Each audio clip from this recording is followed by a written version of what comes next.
नमस्कार विद्यार्थियों, आज हम पढ़ेंगे राजस्थान की स्थिति और विस्तार।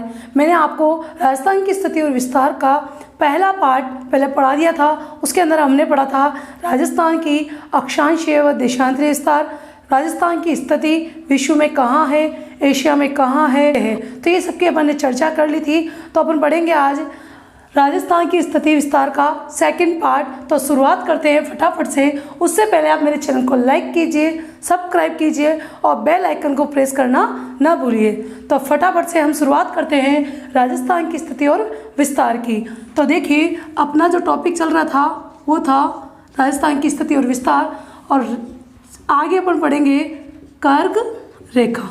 देखिए, कर्क रेखा राजस्थान के किन किन जिलों से होकर गुजरती है और इसकी लंबाई कितनी है। तो देखिएगा यहाँ पर, ठीक है। देखिए राजस्थान का आकार कैसा है। राजस्थान का आकार है पतंगाकार। अब देखिए, ये जो कर्क रेखा है यह कहाँ से गुजरती है। देखिए, ये गुजर रही है कर्क रेखा। कर्क रेखा कहाँ से गुजरती है? डूंगरपुर व बांसवाड़ा। देखिए, कर्क रेखा जो है कितनी डिग्री है? 23.5 डिग्री। कितनी डिग्री है? 23.5 डिग्री उत्तरी अक्षांश। ओके। जबकि अपने राजस्थान का विस्तार है 23 डिग्री 3 मिनट से। तो ध्यान रखिएगा, कर्क रेखा तो किन किन जिलों से होकर गुजरती है। तो ध्यान रखिएगा, ये गुजरती है डूंगरपुर जिले की दक्षिणी सीमा को छूते हुए देखिए, डूंगरपुर जिले की दक्षिणी सीमा को छूते हुए किसके मध्य से गुजरती है? बांसवाड़ा के मध्य से गुजरती है। ठीक है, गुजरती है। तो देखिए, आपको सबसे पहले पूछे कि कर्क रेखा किस जिले की दक्षिण सीमा को छूती है। तो कर्क रेखा डूंगरपुर जिले की दक्षिण सीमा को छूती है। और किस जिले के मध्य से गुजरती है? तो वो गुजरती है बांसवाड़ा जिले के मध्य से। अब देखिए, यहाँ से और यहाँ तक आपसे पूछे राजस्थान में कर्क रेखा की लंबाई बताइए। तो आपसे क्या पूछेगा कि राजस्थान में कर्क रेखा की लंबाई। देखिए, आपसे पूछे कि राजस्थान में कर्क रेखा की लंबाई कितनी है। तो ये है 26 किलोमीटर। तो देखिए, राजस्थान में कर्क रेखा की लंबाई है मात्र 26 किलोमीटर। मात्र 26 किलोमीटर। तो आपको यहाँ तक समझ में आया होगा कि डूंगरपुर जिले की दक्षिण सीमा को छूती हुई है, बांसवाड़ा के मध्य से गुजरती है। और राजस्थान में कर्क रेखा की लंबाई है मात्र 26 किलोमीटर। तो यहाँ तक आपको समझ में आया। अब देखिए, क्वेश्चन कैसे आते हैं कि कर्क रेखा के सर्वाधिक नज़दीक जिला मुख्यालय। कर्क रेखा के सर्वाधिक नज़दीक जिला मुख्यालय। आपसे पूछा गया कि कर्क रेखा के सर्वाधिक नज़दीक जिला मुख्यालय कौन सा है। तो आपका आंसर आएगा बांसवाड़ा। देखिए, क्वेश्चन है कि कर्क रेखा के सर्वाधिक नज़दीक जिला मुख्यालय है बांसवाड़ा। जबकि आपसे पूछे कर्क रेखा के सबसे दूर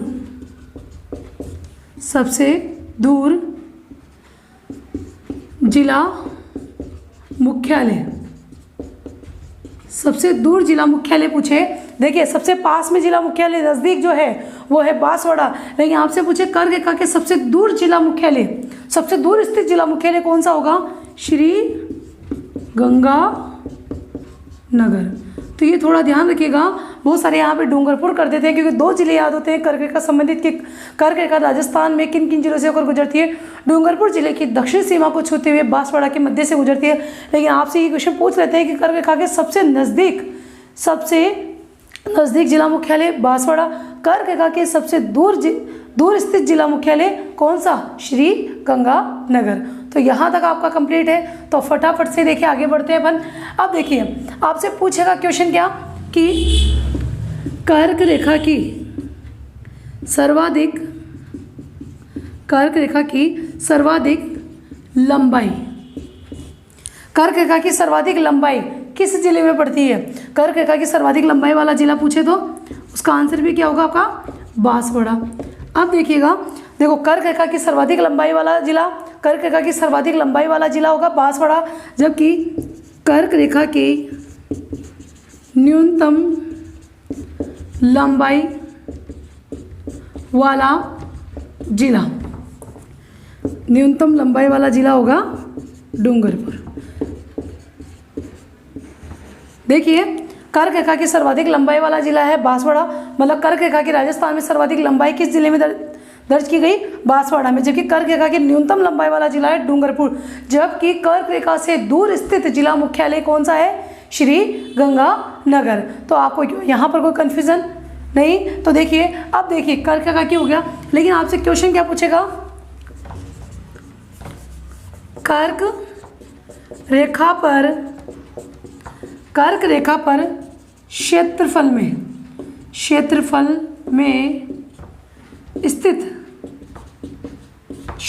में स्थित सबसे बड़ा जिला, देखिए अब देखो क्षेत्रफल में सबसे बड़ा जिला जैसलमेर है, सबसे छोटा धौलपुर है। तो ठीक है, तो देखिए कर्क रेखा पर क्षेत्रफल में स्थित सबसे बड़ा जिला, क्षेत्रफल में राजस्थान में पूछा है, राजस्थान में कर्क रेखा पर स्थित, राजस्थान में कर्क रेखा पर स्थित क्षेत्रफल में सबसे बड़ा जिला, क्षेत्रफल में स्थित सबसे बड़ा जिला कौन सा होगा? वो होगा बांसवाड़ा।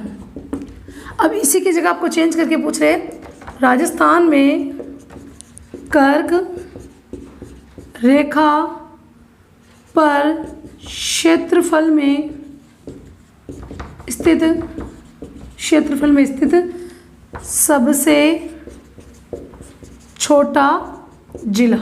सबसे छोटा जिला क्षेत्रफल में स्थित है डूंगरपुर। ऐसे क्वेश्चन आते हैं और वहाँ पर आप समझ नहीं पाते हो, जबकि आंसर सेम होता है। तो राजस्थान में कर्क रेखा पर क्षेत्रफल में स्थित सबसे छोटा जिला है डूंगरपुर, और जबकि सबसे बड़ा जिला है क्षेत्रफल में बांसवाड़ा। तो मेरे हिसाब से आपको यहाँ तक समझ में आया होगा। आप फटाफट से इसका स्क्रीनशॉट लीजिए, आगे चलते हैं।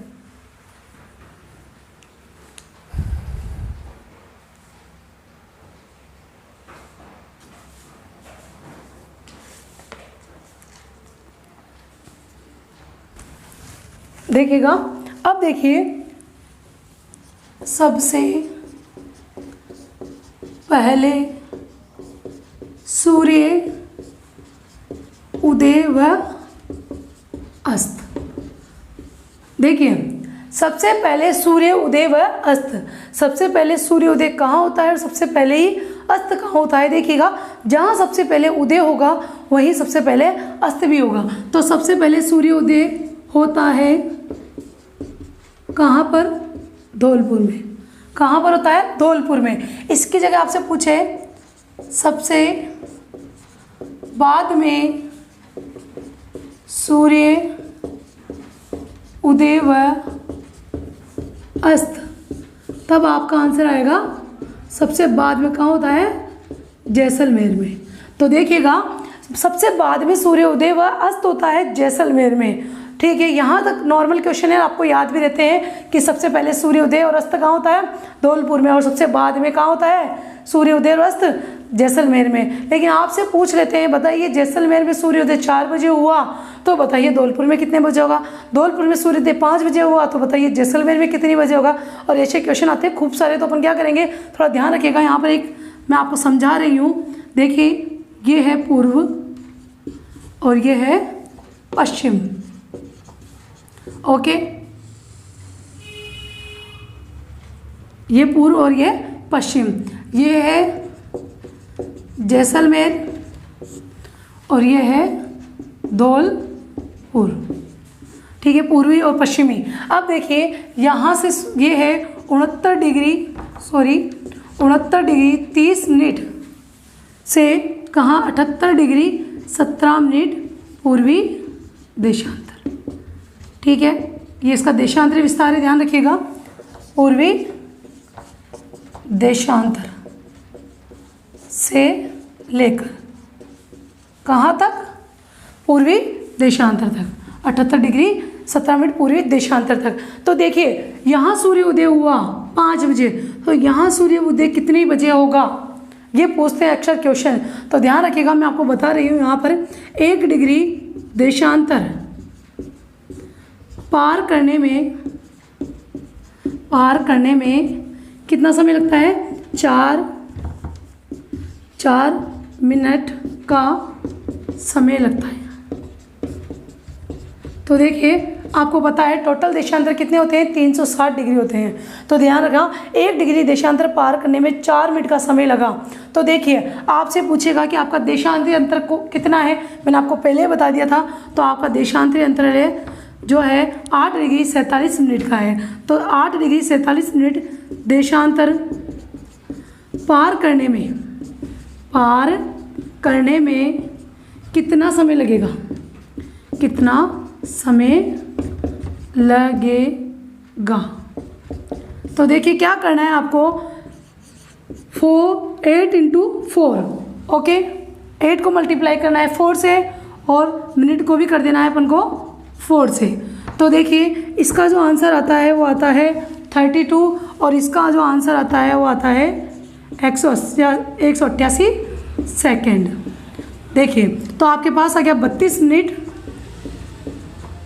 32 मिनट, ठीक है, 32 मिनट और 88 सेकेंड। अब देखिए अपन क्या करेंगे, 188 सेकेंड को मिनट में बदलेंगे।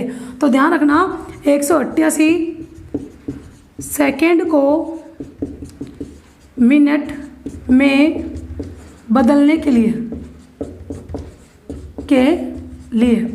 देखिए अब क्या करेंगे, जो 188 सेकेंड है उसको मिनट में बदलने के लिए क्या करेंगे, इसको अपन ये यहाँ पर थोड़ा ध्यान रखिएगा, 188 सेकेंड को मिनट में बदलने के लिए 188 में किसका भाग दे देंगे? 60 का भाग दे देंगे, क्योंकि आपको पता हो 60 सेकेंड बराबर होता है 1 मिनट। तो ध्यान रखिएगा 60 का भाग देते हैं 188 में, तो आपका आंसर आता है 3 मिनट 8 सेकेंड। आपका आंसर आता है 3 मिनट 8 सेकेंड। तो कुल समय कितना लगा? तो ध्यान रखिएगा कुल समय लगता है, अब देखो 32 मिनट प्लस कितना, 3 मिनट प्लस 8 सेकेंड, 8 सेकेंड। तो इनको कैसे जोड़ते हैं, 32 और 3 कितने होते हैं? 35 मिनट 8 सेकेंड। तो देखिए 35 मिनट 8 सेकेंड का समय लगा, तो लगभग बोल सकते हो आप कितना लगा, लगभग 36 मिनट। तो देखिए मान लीजिए धौलपुर में सूर्योदय 5 बजे होता है, तो बताइए जैसलमेर में कितने बजे होगा। मतलब आपको क्या करना है, लगभग पूछे जैसे 32 मिनट 8 सेकेंड लगभग 36 मिनट का समय लगा, तो आपसे पूछता है कि बताइए धौलपुर में 5 बजे सूर्य उदय हुआ तो पश्चिम में कितने बजे होगा। तो आप क्या करोगे, आपको यदि पूर्व का समय दिया हुआ है तो उसमें 36 प्लस करना है, और यदि आपको पश्चिम का समय दिया हुआ है तो उसमें आपको 36 माइनस करना है। ऐसे करते हो तो आपका एग्जैक्ट आंसर राइट होगा। समय जो है एकदम पूछ लेगा तो सही हो जाएगा। जैसे मान लीजिए आपको बोलते हैं 7 बजे धौलपुर में सूर्योदय हुआ, तो बताइए पश्चिम में कितनी बजे होगा। आप उसमें क्या करोगे, 36 प्लस कर देना, कि मतलब धौलपुर में सूर्य उदय होने के 36 मिनट बाद जैसलमेर में सूर्योदय होता है। तो यहाँ तक आपको समझ में आया। फटाफट से आप इसका स्क्रीनशॉट लीजिए।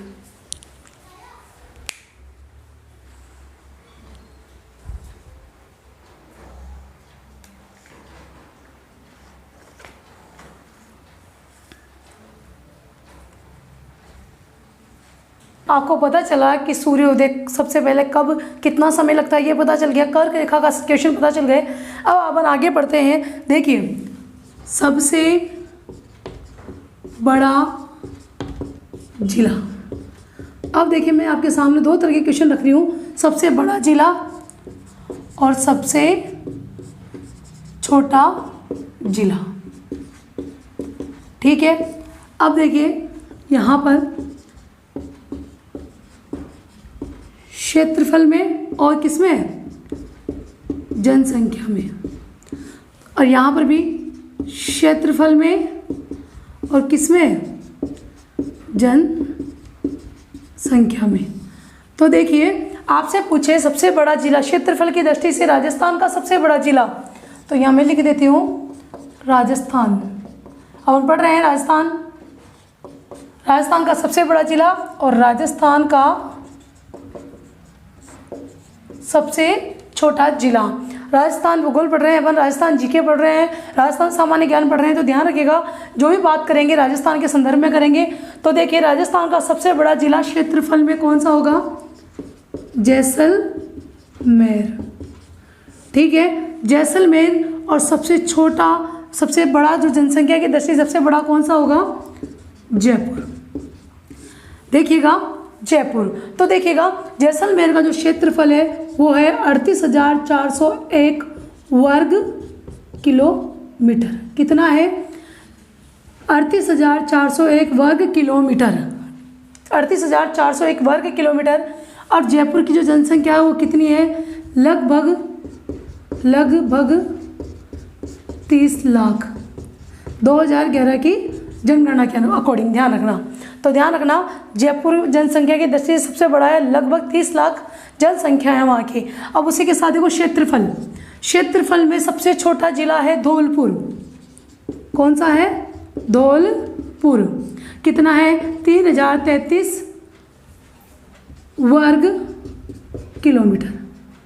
ठीक है, तो सबसे छोटा है धौलपुर, 3033 वर्ग किलोमीटर इसका क्षेत्रफल है। जबकि जनसंख्या में सबसे छोटा है जैसलमेर। ठीक है, इसकी लगभग जनसंख्या है 65,000।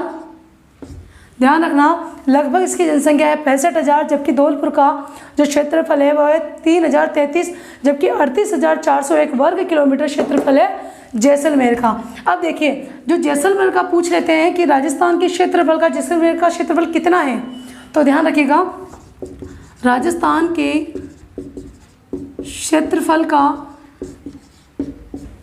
11.22%, 11.22% जैसलमेर में है।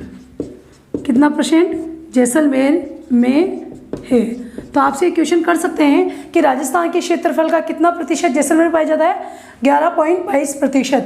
और इसी के साथ पूछ रहे कि राजस्थान के क्षेत्रफल का 0.88% कहाँ पाया जाता है, धौलपुर में, धौलपुर में। तो ध्यान रखिएगा कि राजस्थान के क्षेत्रफल का 0.88% धौलपुर में है। जबकि आपसे पूछेगा क्या कि धौलपुर से जैसलमेर कितना गुना बड़ा है, कितना गुना बड़ा है। तो देखिए धौलपुर से जैसलमेर कितना गुना बड़ा है, 12.66 गुना बड़ा है। तो ध्यान रखिएगा कि आपसे ये क्वेश्चन पूछते हैं अक्सर कि धौलपुर से जैसलमेर कितना गुना बड़ा है, 12.66 गुना बड़ा है। जबकि राजस्थान के क्षेत्रफल का कितना है, 11.22 है, जबकि धौलपुर कितना है, 0.88% है। तो यहाँ तक आपको समझ में आया। सबसे बड़ा देखो, सबसे बड़ा आपको पता है, अधिकतर याद रखते हो, लेकिन दोनों तरह से ध्यान रखिएगा, क्षेत्रफल की दृष्टि से भी और जनसंख्या की दृष्टि से भी। सबसे छोटे में भी आप क्षेत्रफल की दृष्टि से भी ध्यान रखोगे और जनसंख्या की दृष्टि से भी ध्यान रखोगे। लेकिन आपसे पूछे राजस्थान के क्षेत्रफल का जैसलमेर कितना है, 11.22%, जबकि धौलपुर कितना है, 0.88%। आपसे पूछे धौलपुर से जैसलमेर कितना गुना बड़ा है, 12.66 गुना बड़ा है। तो यहाँ तक आपको समझ में आया। फटाफट से आप इसका स्क्रीनशॉट लीजिए, आगे चलते हैं।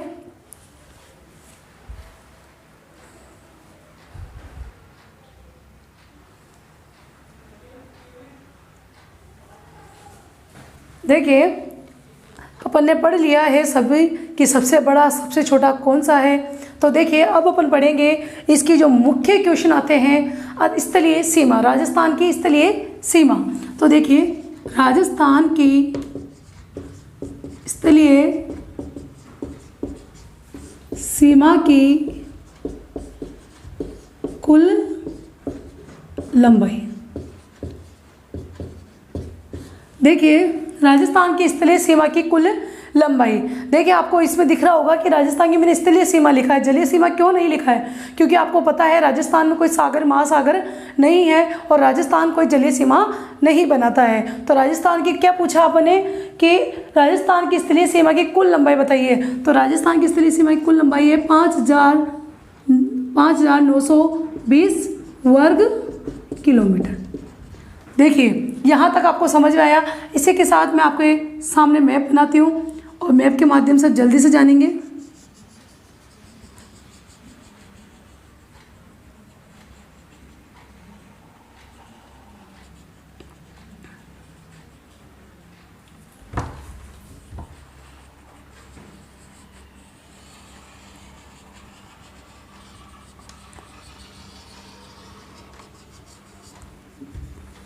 तो देखिए राजस्थान का मैप बनाया। तो देखिए इस मैप में अपन जानेंगे कि कौन सी तो अंतर्राष्ट्रीय सीमा है और कौन सी अंतर्राज्यीय सीमा है। देखिए राजस्थान की कुल स्थलीय सीमा की लंबाई, ये जो पूरी स्थलीय सीमा की लंबाई है 5,920 वर्ग किलोमीटर। देखिए इसे दो भागों में बांटा गया, एक तो है अंतर्राष्ट्रीय सीमा, ओके, और एक है अंतर्राज्यीय सीमा। ठीक है, एक हो गई अंतर्राष्ट्रीय सीमा, एक हो गई अंतर्राज्यीय सीमा। तो स्थलीय सीमा के दो भाग हो गए, अंतर्राष्ट्रीय सीमा, अंतर्राज्यीय सीमा। देखिए अब देखिए आपसे पूछते हैं राजस्थान की अंतर्राष्ट्रीय सीमा की लंबाई बताइए, तो वो होगी 1070 वर्ग किलोमीटर। ठीक है, तो देखो ये आपको याद है कि 5,920 किलोमीटर इसकी स्थलीय सीमा की लंबाई है। तो आप क्या करोगे, यदि आपको अंतर्राष्ट्रीय की याद है 1070, तो इसमें माइनस कर दोगे तो अंतर्राज्यीय सीमा की लंबाई जाती है कितनी, 4,850 किलोमीटर। तो यहाँ तक समझ में आया। देखो सबसे पहले कुल सीमा की लंबाई ध्यान रखनी है 5,920, उसके बाद आपको ध्यान रखना है अंतर्राष्ट्रीय सीमा की लंबाई कितनी है, 70 मतलब 1070 मतलब 1070 वर्ग किलोमीटर, जबकि अंतर्राज्यीय सीमा की लंबाई माइनस कर दोगे तो 4,850 किलोमीटर आती है। तो देखिए इसी के साथ इधर आ जाइए आप, अपने अंतर्राष्ट्रीय सीमा पे आते हैं। सबसे पहले तो ध्यान रखिएगा अंतर्राष्ट्रीय सीमा का निर्धारण इसका निर्धारण कब किया गया, 15 अगस्त 1947 को एक इंग्लैंड के वकील सर सिरिल रेडक्लिफ, देखिए सर सिरिल रेडक्लिफ ने किसकी सहायता से किया था। देखिए आपको सीधा सीधा क्वेश्चन ये पूछेंगे कि पहले तो अंतर्राष्ट्रीय सीमा का निर्धारण कब किया गया, 15 अगस्त 1947 को, और फिर किसने किया था, एक इंग्लैंड के वकील थे सर सिरिल रेडक्लिफ ने किया। इसीलिए इसको किस किस नाम से जाना जाता है, देखिएगा इसे बोलते हैं सिरिल रेखा, इसे बोलते हैं सिरिल रेखा, और इसी को बोलते हैं रेडक्लिफ रेखा, इसी को बोलते हैं रेडक्लिफ रेखा, इसको बोलते हैं LOC लाइन ऑफ कंट्रोल। तो लाइन ऑफ कंट्रोल किस रेखा को बोलते हैं, रेडक्लिफ रेखा को ही लाइन ऑफ कंट्रोल LOC रेखा, सिरिल रेखा भी कहा जाता है, क्योंकि आपसे बहुत बार पूछ ले कि सिरिल रेखा का निर्धारण कब किया गया, आप कंफ्यूज हो जाओगे यार ये सिरिल रेखा कौन सी है, इसके बारे में तो सुना ही नहीं कभी, कहाँ से आ गया। तो ध्यान रखिए क्या, सर सिरिल रेडक्लिफ ने 15 अगस्त 1947 को भारत और पाकिस्तान के बीच एक अंतर्राष्ट्रीय रेखा खींची थी, जिसे बोलते हैं सिरिल रेखा, रेडक्लिफ रेखा, LOC रेखा। तो यहाँ तक कंप्लीट। तो देखिए अपन अंतर्राज्यीय सीमा की बाद में बात करेंगे, पहले अपन क्या करेंगे, अंतर्राष्ट्रीय सीमा की बात करेंगे। तो ये किन किन जिलों से लगती है उसी के साथ अपन आगे चलते हैं। तो देखिए यहाँ पड़ता है श्री गंगानगर, यहाँ पड़ता है बीकानेर, यहाँ पड़ता है जैसलमेर, और यहाँ पड़ता है बाड़मेर। आपको ऐसे याद नहीं होता है तो ध्यान रखना, अंतर्राष्ट्रीय सीमा के साथ लगने वाले राजस्थान के जिले की ट्रिक्स है। ट्रिक्स आपको याद भी हो जाएगी, मेरे हिसाब से ऐसे याद हो जाएगा, तो ट्रिक्स से याद कर लीजिएगा। SBBJ, तो S से हो गया श्री गंगानगर, B से हो गया बीकानेर, और B से हो गया बाड़मेर, और J से हो गया जैसलमेर। तो ध्यान रखिएगा, ऐसे क्वेश्चन आते हैं। अंतर्राष्ट्रीय सीमा के साथ लगने वाले राजस्थान के जिले कौन कौन से हैं? SBBJ। राजस्थान के साथ कौन सा जिला सीमा नहीं बनाता है? क्वेश्चन में आता है बाड़मेर, ठीक है, क्वेश्चन में आता है बाड़मेर, बीकानेर, जैसलमेर, जोधपुर। कौन सा जिला सीमा नहीं बनाता है? तब आप कंफ्यूज हो जाते हो, तब ध्यान रखिएगा SBBJ अंतर्राष्ट्रीय सीमा बनाने वाले जिले हैं। तो देखिएगा, यहाँ तक आपको समझ में आया। अब देखिए, सर्वाधिक सीमा, न्यूनतम सीमा किसके साथ लगती है? तो देखिए, श्री गंगानगर की तो लगती है 210 किलोमीटर, बीकानेर की लगती है 168 किलोमीटर, और जैसलमेर की लगती है 464 किलोमीटर, और बाड़मेर की लगती है 228 किलोमीटर। तो देखिएगा, यहाँ तक समझ में आया आपको। तो श्री गंगानगर की 210 है, बीकानेर की 168 है, और जैसलमेर की 464 है, और बाड़मेर की कितनी है? 228 है। तो ये इतनी किलोमीटर की सीमा बनाता है, ये भी ध्यान रखना है आपको। क्योंकि अब देखिए, ध्यान कैसे रखना है आपको, ये सारी संख्या किससे डिवाइड हो रही है? ये 2 से डिवाइड हो रही है। जो संख्या 2 से डिवाइड नहीं ऑप्शन में हो, तो आप उसको राइट कर दीजिएगा कि भाई कौन सी सीमा नहीं बनाता है, कितने किलोमीटर नहीं बनाता है, मैच करिए। तो देखिएगा, सब 2 से डिवाइड हो रहा है, 210, 168, 464 और 228। अब देखिए, इसकी शुरुआत कहाँ से होती है? ये यहाँ से शुरू होती है और यहाँ बाड़मेर तक। तो आपसे पूछे कि अंतर्राष्ट्रीय सीमा की शुरुआत कहाँ से हुई, या शुरुआती बिंदु बताइए या अंतिम बिंदु बताइए। तो ये अपनी है अंतर्राष्ट्रीय सीमा रेखा। शुरुआत होती है श्री गंगानगर के हिंदूमल कोट से लेकर कहाँ तक है? ये बाड़मेर के बाखासर कहाँ पर है? भादलगांव, बाखासर, शाहगढ़ बल्ज तक। तो ठीक है, शाहगढ़ बल्ज तक इसकी लंबाई है। तो शुरुआती बिंदु आपसे पूछे, अंतर्राष्ट्रीय रेखा का शुरुआती बिंदु बताइए। अंतर्राष्ट्रीय सीमा रेखा का राजस्थान में शुरुआती बिंदु है कौन सा? श्री गंगानगर से लेकर कहाँ तक? तो अंतिम बिंदु हो गया आपका अंतिम बिंदु। तो ध्यान रखिएगा, कोई सा भी पूछ सकते हैं, भादलगांव, बाखासर, शाहगढ़ बल्ज तक, ठीक है। तो ये थोड़ा सा ध्यान रखिएगा। अंतर्राष्ट्रीय सीमा के बारे में और चर्चा करते हैं आगे, उससे पहले आप इसका स्क्रीनशॉट लीजिए फटाफट।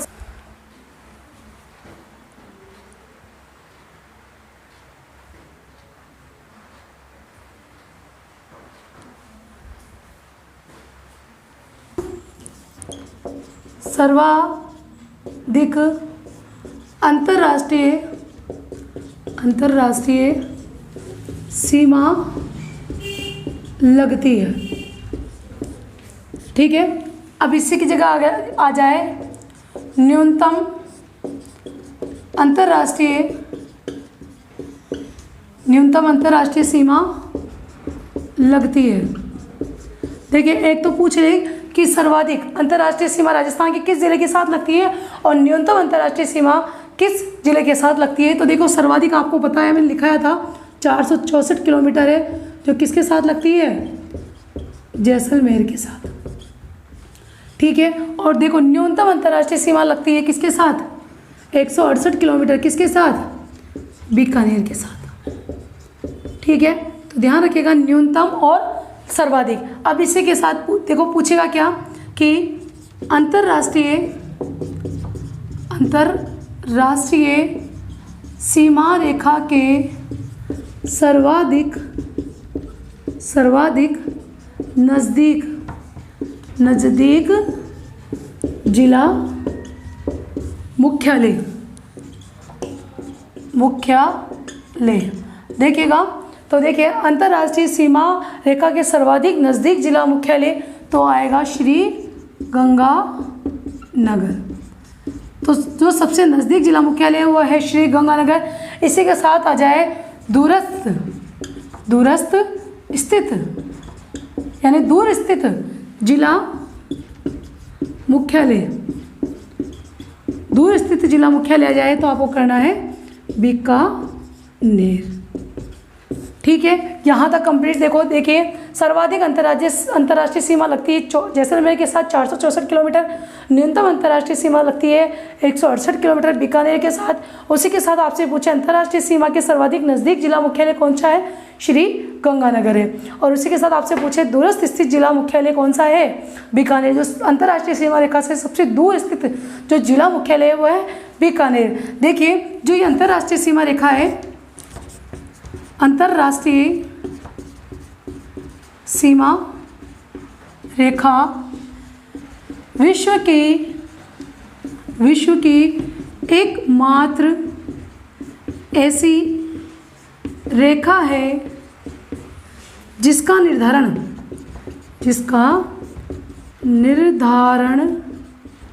किससे किया गया, कलम या स्याही से किया गया। तो ये थोड़े से ऐसे फैक्ट ध्यान रखिएगा कि विश्व की एकमात्र ऐसी रेखा बताइए जिसका निर्धारण कलम या स्याही से किया गया। वो सीमा रेखा थी अंतर्राष्ट्रीय सीमा रेखा रेड क्लिफ रेखा, जिसका निर्धारण कलम या स्याही से किया गया था। बाकी जो भी देशों के साथ सीमा लगती है उनका निर्धारण या तो प्राकृतिक सीमा बना रही है, जैसे कोई नदी नाले तालाब सागर, इनके द्वारा उनकी सीमा का निर्धारण हो रहा है।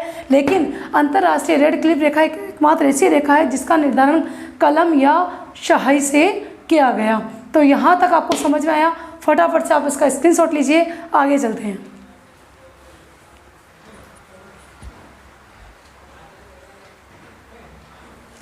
देखिए अंतर्राष्ट्रीय जो सीमा रेखा है उससे बहुत ही क्वेश्चन आते हैं। तो देखिए क्वेश्चन कैसे कैसे आते हैं, जैसे आपसे पूछ लिया अंतर्राष्ट्रीय सीमा रेखा पर स्थित, अंतर्राष्ट्रीय सीमा रेखा पर स्थित जिलों का सही क्रम बताइए, सही क्रम बताइए। तो ध्यान रखिएगा ऐसे क्वेश्चन आते हैं तो आपको यहाँ ध्यान रखिएगा,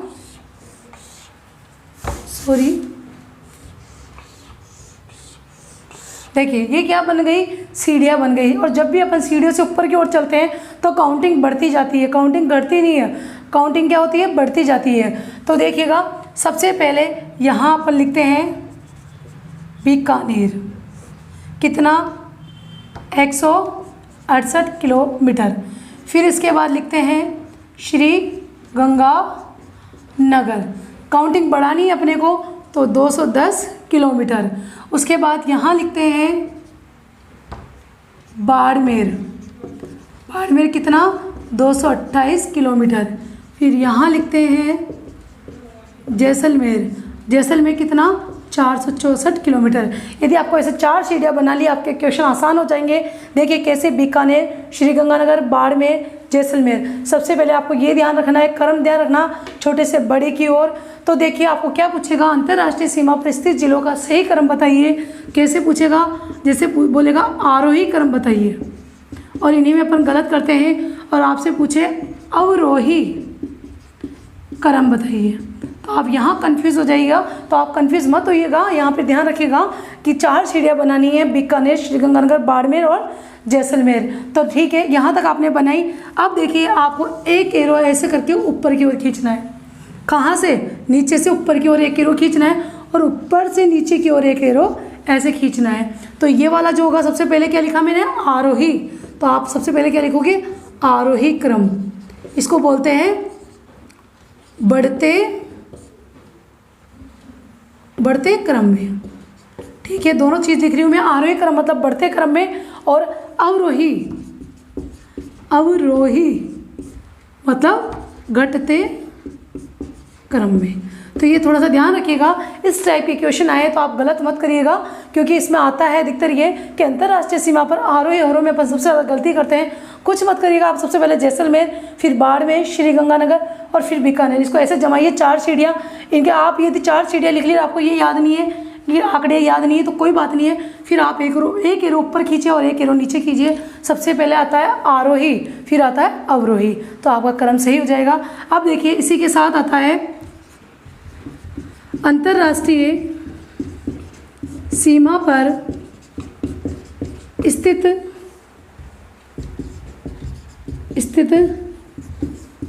जिले, स्थित संलग्न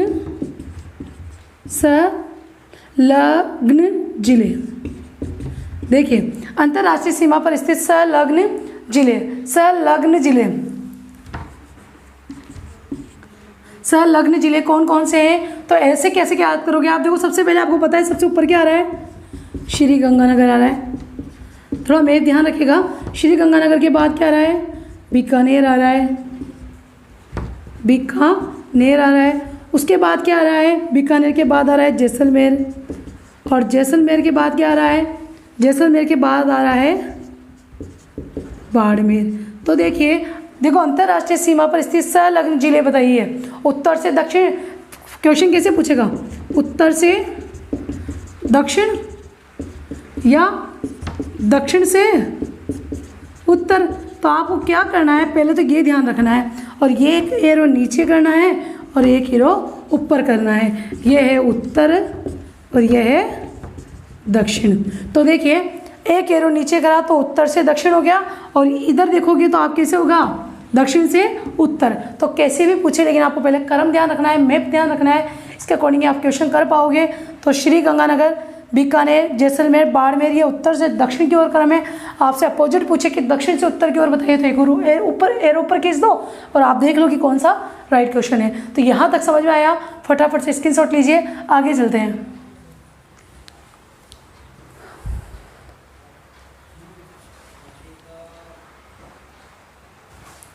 ठीक है, इसी के साथ अपन नेक्स्ट वीडियो में पढ़ते हैं। उससे पहले आप मेरे चैनल को लाइक कीजिए, सब्सक्राइब कीजिए, जितना हो सके इसको शेयर कीजिए। जय श्री राम।